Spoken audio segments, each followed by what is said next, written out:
fucking really funny, man. It's really funny. I didn't see one of CK's bits, his new bits off of his new special. God damn, it was good. It was really funny. New special, not...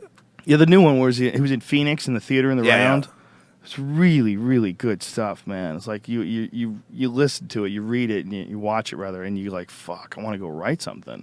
Like this, like made me want to go write. It was really good. Yeah, you know, that's the best thing about like I used to always think that about like when Chappelle would come to the store. Like I'd always want to run home and write. Yeah, you know, like anything that gives you that little juice, like you want to create too, because you know how good it made you feel. Why, like. The last time I saw Chappelle at the store, it was like the height of his popularity before he'd quit the Comedy Central show, and he would just show up like maybe like the day before they would schedule this, and it would just be mobbed, and he was in the main room, and it was so funny and so like I hadn't seen him in like 6 months, and it was all new shit. It was like 100% new, and it was like a new hour. And you left there, just going, God damn, I need to go to work. I want to go write. He had that gift, I think, say in a very fucking stupid way.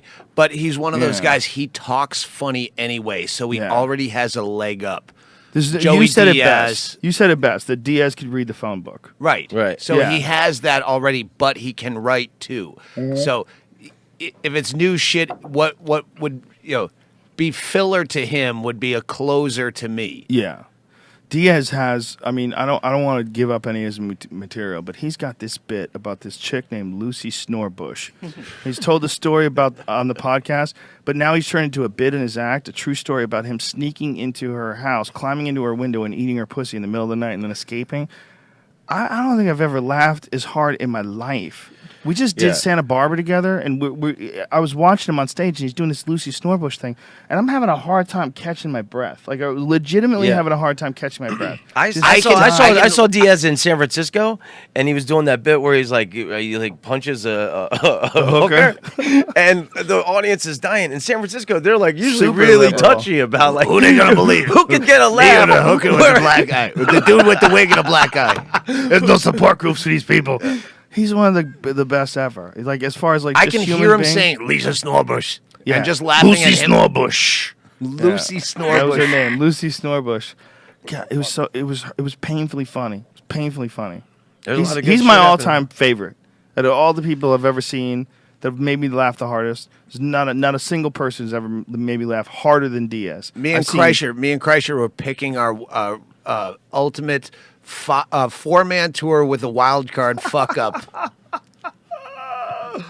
Diaz, and, he picked Diaz as his fuck up. I have to see him. Diaz is so good that I started taking 2 guys on the road with me during the dark days when Diaz would just go vanish in the middle of the night. But he was so good that I said, okay, I need a backup opener. So I would bring 2 openers because there was too many times where Diaz just vanished. He just would disappear. You couldn't call him. I got booked like that for Otto and George, where they wanted to book Otto and George, but they needed to co-headline him. So if he didn't show up, there was another X-rated act that could fit the fucking marquee. You got to do that, man, unfortunately, with some guys, but they're worth it. Diaz is, and now he's super reliable. Now he just every gig he's there. I'm too old to disappear. Well, he's just into comedy now. Yeah. And I think it's just for the first time in his life, he's being recognized for what he does, and he's enjoying creating new shit. He's enjoying being a comic. Like when I talked to him about it, he's got a lot of other success. Like he's always getting called into movies and shit, and he did that. I sat through the Grudge match just because I knew he was in it. He's having a lot of those that are happening to him, but the big thing is his stand-up, man. His stand-up, he's selling out everywhere. He deserves it. And yeah, he And what a difference when the audience already loves you when you get there, instead of having to win them over. Different animal. Dude, he went on stage in Santa Barbara when we worked together, and I've taken some of his openings where I introduce him and then I film it, like watching him go on stage. I put them on YouTube because they're so ridiculous. He goes on stage and people standing up, like bowing to him, screaming. Like 2,000 people screaming and bowing to Joey Diaz. That's so good. And for a guy like that to finally get that, dude, I and it's always great to see a guy that age. Yeah. Yeah, he deserves coming it, though, in man. his The own. church, he's an animal, dude. He's an animal. He's an animal. If I could hire a 24-hour nurse to keep him alive, I would. I just don't think he would. Get the fuck out of there. Listen, I'm Cuban. I'm never gonna die. Get out of here, bitch. He'd kick him out of his house. You gotta like find out a guy like that. You gotta take care of in a gentle fashion.